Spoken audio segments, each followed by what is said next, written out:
Morning students. आज हम 9th class की वर्कशीट नंबर 6 करेंगे। ये वर्कशीट आपकी 16 जुलाई के लिए शेड्यूल की गई है। यहाँ आप अपना नाम लिखेंगे, यहाँ आप अपनी क्लास टीचर का नाम लिखेंगे। आज की वर्कशीट में आपको जल प्रदूषण के बारे में बताया गया है। जल प्रदूषण।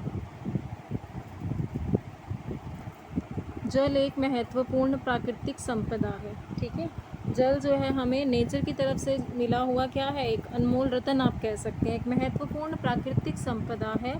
पृथ्वी पर उपलब्ध जल का केवल 1% जल ही हमारे पीने के लिए है। जो हमारे पीने के लिए पानी उपलब्ध है वो कितना है, 1% जल। पृथ्वी पर जितना जल हमें उपलब्ध है उसका 1% जल जो है वो हमारे पीने के लिए है। जल प्रदूषण आमतौर पर मानवीय गतिविधियों के कारण नदियों, झीलों, महासागरों या तालाबों जैसे जल निकायों का संदूषण है। संदूषण मतलब दूषित होना, खराब हो जाना। ठीक है, जल प्रदूषण है क्या, हमारे ही गतिविधियों, मानव के कामों के द्वारा ही नदियों में, झीलों में, तालाबों में, समुद्रों में ये जो जल निकाय हैं इनके पानी का दूषित होना ही क्या कहलाता है, संदूषण मतलब दूषित हो जाना, जल प्रदूषण कहलाता है। नदियों में कूड़ा कचरा फेंक दिया जाता है, जानवरों को नहलाया जाता है। ठीक है, इसके मुख्य कारण है जल निकायों में तेल, औद्योगिक और सीवेज अपशिष्ट जल निपटान।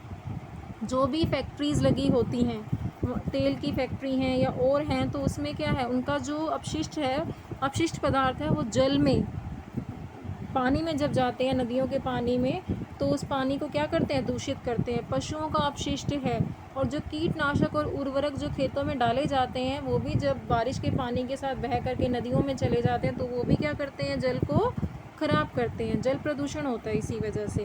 जल प्रदूषण के पारिस्थितिकी तंत्र का पर विनाशकारी परिणाम हो सकते हैं। यह खाद्य श्रृंखला को प्रभावित करते हैं और समुद्री जीवन को प्रभावित करते हैं।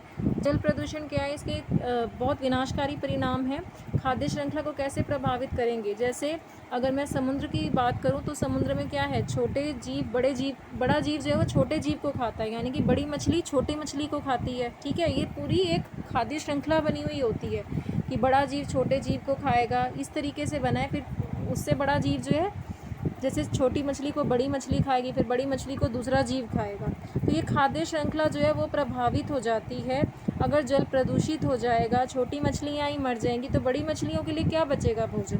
ठीक है, अगर छोटी मछलियों को ही बड़ी मछली खाती है, और अगर छोटी मछलियाँ ही नहीं बचेंगी, जल के प्रदूषित होने के कारण, जल के जहरीले होने के कारण ये छोटी मछली ही नहीं बचेगी, तो बड़ी मछलियों का भोजन कहाँ होगा, खाद्य श्रृंखला प्रभावित हो गई, और इस तरह से समुद्री जीवन भी जो है वो क्या हो गया, प्रभावित हो गया। आगे देखो, प्रदूषित जल पीने से मनुष्य रोगों के संपर्क में आता है। हम भी जब गंदा पानी पीते हैं तो हमें बीमारियां लगती हैं।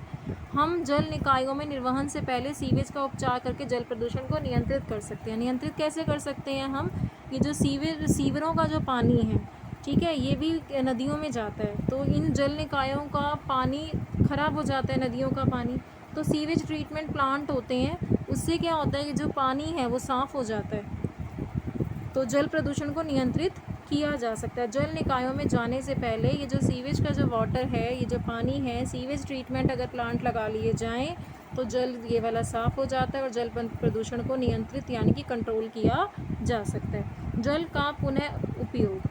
अब जल को जो है, जल प्रदूषण को किस किस तरीके से कम कर सकते हैं, जल का पुनः उपयोग करके, जल का दोबारा उपयोग करके। जैसे मान लो आपने कपड़े धोए, तो वो वाला पानी आप फिर किस में यूज़ कर सकते हैं, पोंछा लगाने में यूज़ कर सकते हैं, पुनः उपयोग हो गया, वो वाला पानी हमने फेंका नहीं, कपड़े धोने के बाद जो बचा। ठीक है, इसी तरीके से कम उपयोग। ब्रश करते समय जब आप टूटी खोल के रखते हैं, तो जब पानी यूज़ नहीं हो रहा, टैप बंद कर दीजिए, जब आपको चाहिए तभी टैप खोलिए। ऐसा नहीं है ना कि हाथ धोते समय आप तो साबुन लगा रहे हैं हाथों पर और टैप खुला हुआ है, पानी बहता जा रहा है, तो कम उपयोग, जितना ज़रूरत है उतना ही यूज़ करें।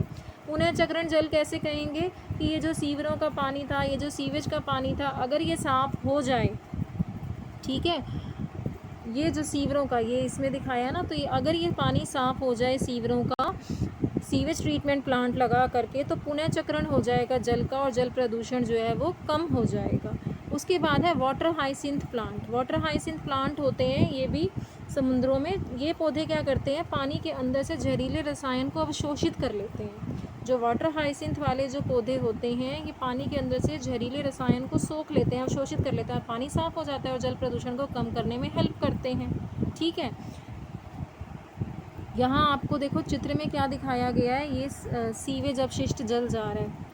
और ये त्योहारों में आपने देखा होगा मूर्तियों को विसर्जित किया जाता है नदियों में, तो उससे भी जल प्रदूषित हो रहा है। ये देख रहे हो आप, यहाँ जो है औद्योगिक फैक्ट्रीज़ का जो तेल वगैरह है वो भी नदियों में जा रहा है। इसमें क्या दिखाया है, कीटनाशक और उर्वरक जो हैं वो नदियों में जा रहे हैं बहते पानी के साथ, तो उस पानी को प्रदूषित कर रहे हैं। अब हम इस वर्कशीट के क्वेश्चन आंसर देख लेते हैं।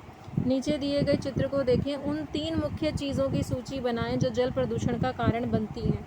इस चित्र को देखना है और 3 चीज़ें बतानी हैं जो जल प्रदूषण का कारण बनी। देखो यहाँ पे आपको क्या दिखाई दे रहा है, जहाज़ भी दिख रहा है, इधर कूड़ा कचरा भी डाला हुआ है, ठीक है। औद्योगिक फैक्ट्रीज़ के कारण जो अपशिष्ट पदार्थ है वो भी इसमें दिख रहे हैं। तो इसका आंसर हम लिखेंगे, ये आपका पहले प्रश्न का आंसर हो जाएगा, औद्योगिक कूड़ा और गंदा पानी, ठीक है। सामाजिक और धार्मिक रीति रिवाज जैसे पानी में शव को बहाने, नहाने, कचरा फेंकने से जल प्रदूषण का कारण बना, और जहाज़ों से होने वाला तेल का रिसाव। तो ये 3 पॉइंट आप पहले प्रश्न के उत्तर में लिख लो।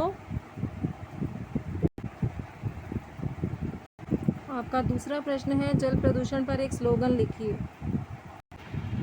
दूसरे प्रश्न में आप ये स्लोगन लिख सकते हैं, पानी बचाने का नियम बनाओ, बच्चे बूढ़े सबको बतलाओ। आप नेट से सर्च करके भी कोई दूसरा स्लोगन भी लिख सकते हैं, ठीक है। ये स्लोगन मैंने आपको यहाँ बता दिया, ये दूसरे का उत्तर हो गया। आपका तीसरा प्रश्न है, जल प्रदूषण पर एक पोस्टर बनाइए, ठीक है। पोस्टर आपको बनाना है, ये पोस्टर आप इसमें बना दो, जल जीवन का अनमोल रतन, इसे बचाने का करो जतन। और ये यहाँ पे पिक्चर देखो साथ में बनी हुई है इसके, तो ये आप बना लेंगे पोस्टर में। अपनी तरफ से भी आप कोई पोस्टर बनाना चाहें तो बना सकते हो। अगला प्रश्न है, जल प्रदूषण नियंत्रण के कोई 3 सुझाव दीजिए। आपको 3 सुझाव बताने हैं, ये यहाँ पे 6 लिखे हैं। देखो, पहला है, कारखानों व औद्योगिक इकाइयों से निकलने वाले अपशिष्ट पदार्थों के निष्पादन की समुचित व्यवस्था होनी चाहिए, ठीक है। जो कारखानों से जो अपशिष्ट पदार्थ निकलता है, इसके जो फेंके जाने के नदियों में ना बहाया जाए ऐसे ही, इनकी समुचित व्यवस्था होनी चाहिए। नदी या अन्य किसी जल स्रोत में अपशिष्ट बहाना या डालना गैर कानूनी होना चाहिए, ठीक है। फिर कार्बनिक पदार्थों के निष्पादन से पूर्व उनका ऑक्सीकरण कर दिया जाना चाहिए। अगला पॉइंट है, पानी में जीवाणुओं को नष्ट करने के लिए रासायनिक पदार्थ जैसे ब्लीचिंग पाउडर का उपयोग करें, ताकि पानी जो है वो संदूषित ना हो, जीवाणु जो है उसमें नष्ट हो जाए और समुद्री जीव जो है उनको नुकसान ना हो। अंतर्राष्ट्रीय स्तर पर समुद्र में किए जा रहे परमाणु परीक्षणों पर रोक लगानी चाहिए, और समाज व जनसाधारण में जल प्रदूषण के खतरे के प्रति चेतना उत्पन्न करनी चाहिए। इस वर्कशीट के क्वेश्चन आंसर कंप्लीट हुए। अगर मेरा वीडियो अच्छा लगे तो मेरे चैनल को लाइक एंड सब्सक्राइब करें। Thank you for watching my video.